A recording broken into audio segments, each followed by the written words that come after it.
Welcome to I, Rose, and on this channel, I talk about addiction and life after addiction because yes, there is life after addiction. There is.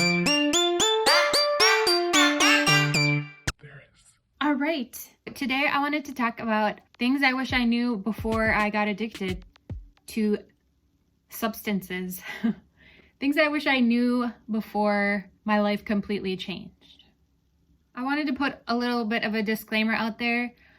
This video may be triggering to people who, are in recovery or have been using or whatnot. If these issues are sensitive to you, to maybe come back at a later time and watch. But yeah, I just kind of wanted to put this out there because these are things like that I definitely wish I would have known, because maybe I would have not gone down that path, down that lonely road. But you never know. So I just wanted to share this. So yeah.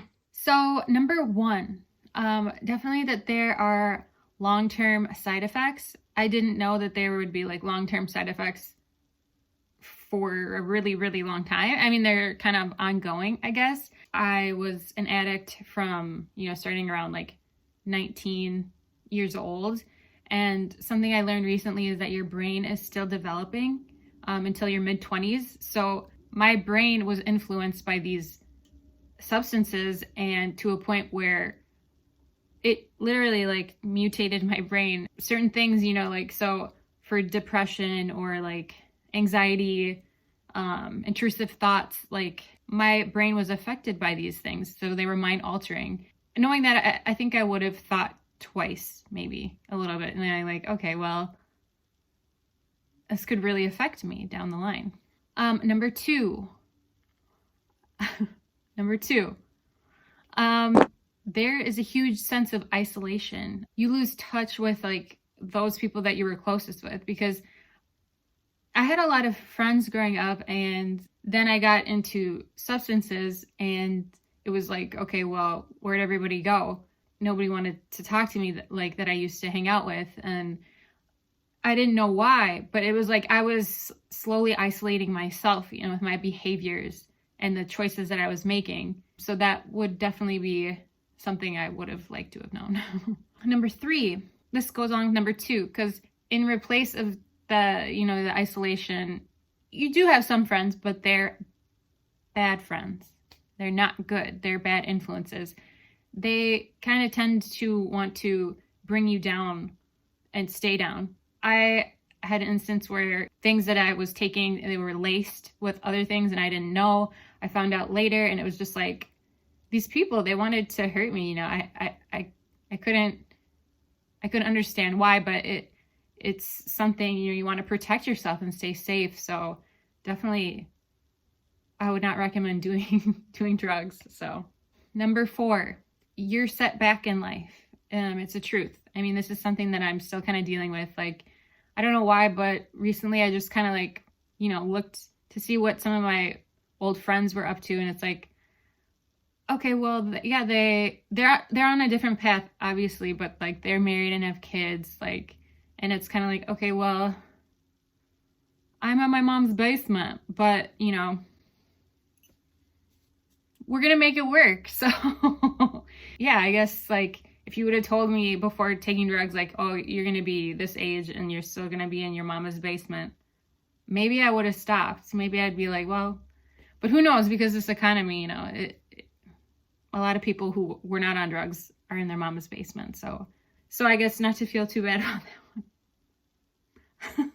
But along with that is like, you're not able to pursue your goals. Number five,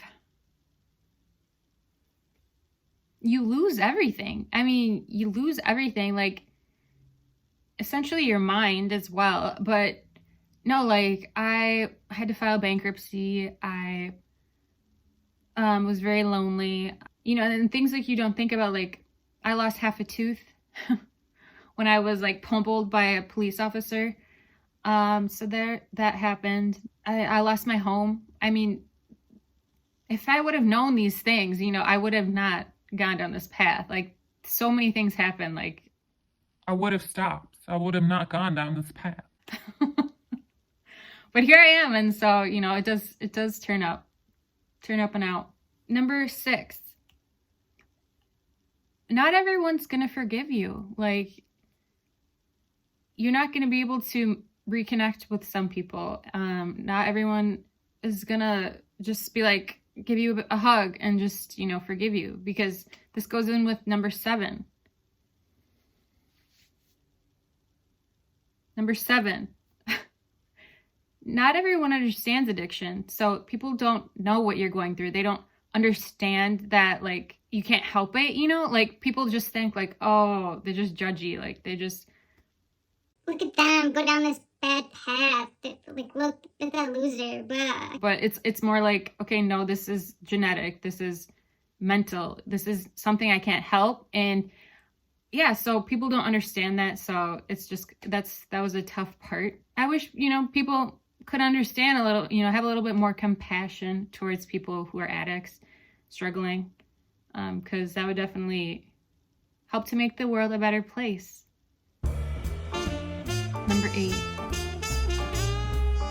You'll likely feel a sense of shame and guilt for the previous actions that you did, even while you're using, just throughout when you're using, and if you get sober, when you get sober, you're gonna feel this sense of like, crap, like, why Why did I do that? or like, I can't believe I did that, or I just feel so remorseful. There's all these just gross feelings that you could avoid by not doing drugs. So it's not easy.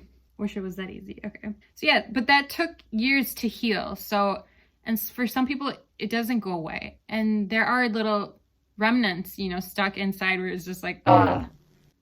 Remember when I did that thing? Like, ugh. Like, ugh. Number 9. You will not be yourself. You will not be the true you, your highest sense of the word. You just won't. You'll be clouded. You'll make bad choices. That's number 10. 10, you'll make bad choices. So these kind of tie in. So you won't be like yourself, and then you'll make bad choices. Like, these choices, they'll tend to haunt you because they'll end up on your record, for instance, and that's something that I have to deal with. I don't have a clean record, believe it or not. But I've lost jobs because of that, and I lost opportunities because of my record. And there's that stigma again as well, where it's like, okay, well, this person isn't safe. But okay, that leaves us to number 11.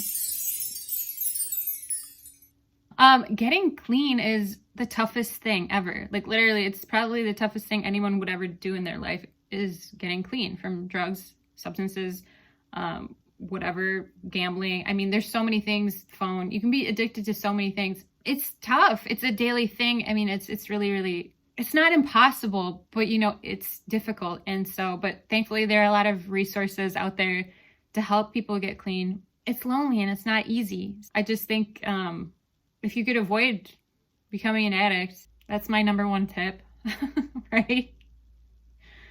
No, but just definitely think before getting involved with drugs or alcohol or anything. It's so tough in this world. We're bombarded by things in your face. Do this to be cool. That's not about cool. I mean, looking down and like far in advance, just think about where you want to be. Do you want to be living in your mom's basement, which is fine? I'm here. Yeah, do you want to pursue your goals? You want to pursue your dreams? You want to have the mindset where you can, be clear and just go where you want to go and not get kind of like led down a path just because it's there. So I hope that this has been helpful for someone out there. Thank you so much for watching. Please check out my blog. I haven't posted there in a little bit, but I need to get back into it. I'm going to school right now and I have 2 jobs. So life's a little crazy, but things will be changing, I believe, in the beginning of the new year. So, okay. Thank you so much for watching my neck thing change as well, because that has been interesting to watch. All right, thank you, and we'll see you in the next video. Bye.